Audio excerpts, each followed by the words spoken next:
بسم اللہ الرحمن الرحیم۔ حضرت الیاس علیہ السلام۔ جب حضرت خرخل کی وفات ہوئی اور بنی اسرائیل کی بادشاہی ملک شام میں بکھر گئی، ہر ایک نے گمراہی کی راہ اپنائی اور توریت کے حکم کو بھلا دیا۔ بت پرستی ان میں عام ہو گئی۔ ان مشرک بادشاہوں میں شہر بالبک کا بادشاہ بڑا بت پرست تھا۔ ایک بڑا بت جو 20 گز لمبا تھا، اس کا نام بال تھا۔ لوگ اس بت کی پوجا کرتے تھے اور 400 خادم اس کی خدمت میں لگے رہتے تھے۔ جب لوگوں کی گمراہی حد سے زیادہ بڑھ گئی تو اللہ تعالیٰ نے حضرت الیاس کو پیغمبر بنا کر بھیجا۔ انہوں نے قوم کو نصیحت کرتے ہوئے کہا، اے لوگو، تمہیں کیا ہو گیا ہے کہ تم بال کو پوجتے اور خالق مانتے ہو اور سب سے اچھے پیدا کرنے والے خدا کو چھوڑ دیتے ہو؟ حضرت الیاس نے حضرت موسیٰ کی شریعت ان تک پہنچائی اور تاکید کی، مگر کوئی بھی ان پر ایمان نہ لایا۔ صرف ایک ہی آدمی ایمان لا سکا اور وہ بادشاہ کا وزیر تھا۔ جب بنی اسرائیل کو حضرت الیاس کی دعوت کی خبر ملی تو ان کے سینے میں حسد کی آگ بھڑکی اور انہوں نے ارادہ کر لیا کہ حضرت الیاس کو جان سے مار ڈالیں گے۔ حضرت الیاس پہاڑوں میں تشریف لے گئے اور پہاڑوں میں 8 سال تک چھپے رہے۔ بالبک کے بادشاہ نے بہت تلاش کرایا لیکن خدا نے ان کی حفاظت فرمائی۔ 7 برس کے بعد ایسا ہوا کہ بادشاہ کا بیٹا بہت بیمار ہوا۔ تمام حکیم اور ڈاکٹر اس کے علاج سے پریشان ہوئے۔ بادشاہ اور اس کے قبیلے نے بال کی پوجا بھی کی تاکہ بیٹا تندرست ہو جائے، لیکن اس کا کچھ بھی اثر نہ ہوا۔ اس پر بال کے پجاریوں نے بادشاہ سے کہا، بال تم سے ناراض ہے کیونکہ تم نے الیاس کی تلاش چھوڑ دی اور اس کو قتل نہ کیا۔ جب تک الیاس زندہ رہے گا تب تک بال بات نہ کرے گا۔ بادشاہ نے کہا، بیٹے کے روگ کی وجہ سے میرا دل اسی میں پھنسا ہوا ہے۔ مجھے ایک پل کے لیے بھی قرار اور آرام نہیں ہے۔ اگر بیٹا تندرست ہو گیا تو یکسوئی کے ساتھ الیاس کو طلب کر کے مروا ڈالوں گا۔ پجاریوں نے کہا، اچھا ہے، ملک شام سے اور بتوں سے رجوع کر کے اپنے بتوں سے اپنے بیٹے کی تندرستی مانگو۔ جب بال کا غصہ اترے گا تو اس کے سامنے اپنی ضرورتیں پیش کرنا۔ اس کے بعد شاہ نے ان پجاریوں کے اشارے سے 400 بے دینوں کو تیار کر کے ملک شام بھیجا کہ وہاں کے دیوتاؤں سے بیٹے کی تندرستی مانگے۔ جب یہ لوگ روانہ ہوئے تو راستے میں اسی پہاڑی میں ٹھہرے جہاں حضرت الیاس رہتے تھے۔ اس وقت حضرت الیاس خدا کے حکم سے پہاڑ سے اترے اور ان لوگوں سے کہا کہ اللہ تعالیٰ فرماتا ہے کہ ایک خدا ہوں، میرے سوا دوسرا خدا نہیں۔ ابراہیم، اسماعیل اور یعقوب اور اولادوں کو میں نے پیدا کیا ہے۔ مارنے اور روزی دینے والا میں ہوں۔ یہ تیری بدبختی اور جہالت ہے کہ تو میرا شریک ٹھہراتا ہے اور بتوں سے اپنے بیٹے کی تندرستی چاہتا ہے۔ اس کے ہاتھ میں کسی طرح کا نفع نقصان نہیں ہے۔ قسم ہے مجھے اپنے جلال کی، میں تیرے بیٹے کو بہت جلد مار دوں گا اور تیرا غم بڑھاؤں گا۔ جب بادشاہ کے لوگوں نے یہ بات سنی تو ڈر کے مارے کانپنے لگے۔ ان کے دل پر ایسی ہیبت چھائی کہ وہ پاگلوں کی طرح الٹے اپنے کو پھرے اور حضرت الیاس کا پیغام بادشاہ کو پہنچایا۔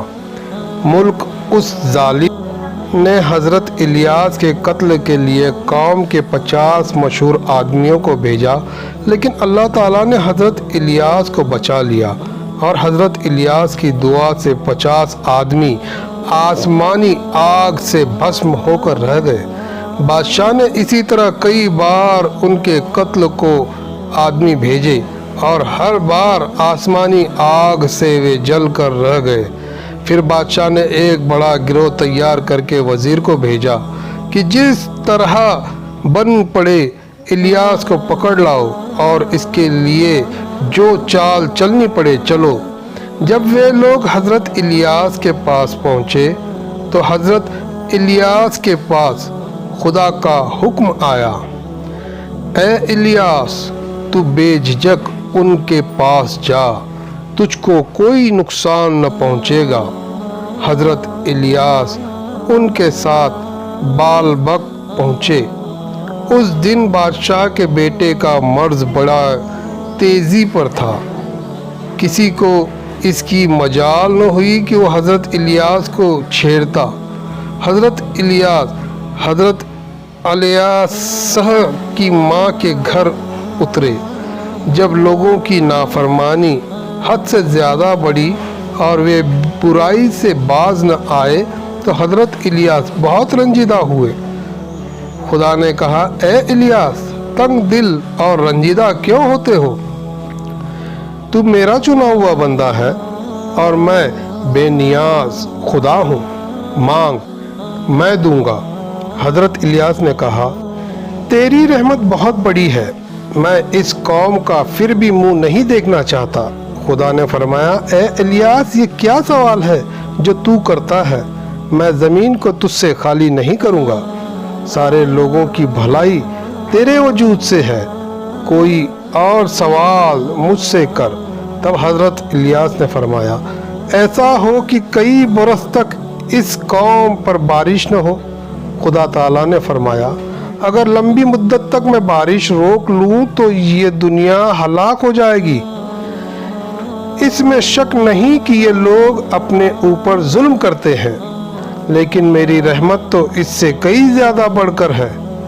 میں نے 3 سال کے لیے ایسا کر دیا کہ جب تک تو نہ چاہے گا پانی کا ایک قطرہ بھی کسی کے کھیت اور باغ میں نہ برسے گا۔ اس کے بعد بارش کا سلسلہ بند ہو گیا، قحط کی آگ چاروں طرف پھیل گئی، قوم کی بدبختی کے دن آ گئے۔ حضرت الیاس چھپ کر غریبوں اور بیواؤں کے گھر میں وقت گزارنے لگے۔ آپ جس گھر میں رہتے وہاں خوشحالی اور ہریالی آ جاتی تھی۔ لوگ اس نشانی سے ان کو تلاش کرتے رہتے تھے اور آپ ایک گھر سے کسی دوسرے مکان میں چلے جاتے۔ ایک رات حضرت انویسکا کے گھر آئے تو ان کی ماں بہت بیمار تھی۔ آپ کی دعا سے بیماری دور ہوئی۔ حضرت الیاس اب بوڑھے ہو چکے تھے۔ آپ نے لوگوں سے کہا، تم ایک مدت سے ان بتوں کی پوجا میں لگے ہو، ان کو جنگل میں لے جاؤ اور پانی برسانے کی ان سے مانگ کرو۔ اگر یہ پانی برسا دے تو یہ سچے ہیں، نہیں تو تم ایک خدا اور میری رسالت پر ایمان لے آؤ، میں خدا سے دعا مانگ کر پانی برسا دوں گا۔ لوگوں نے بتوں سے گڑ گڑا کر پانی مانگا، لیکن ایک قطرہ بھی پانی نہ برسا۔ جب لوگ مایوس ہو گئے تب حضرت الیاس نے دعا کی۔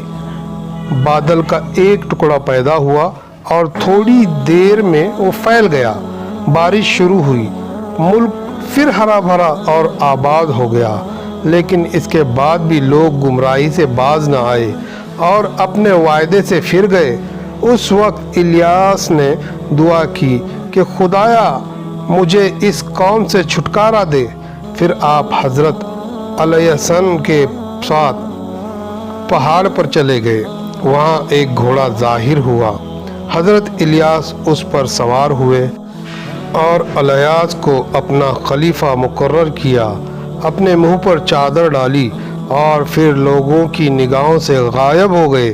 کہا جاتا ہے کہ 4 پیغمبر اب تک زندہ ہیں، حضرت عیسیٰ اور حضرت ادریس تو آسمان میں اور خضر اور الیاس زمین میں۔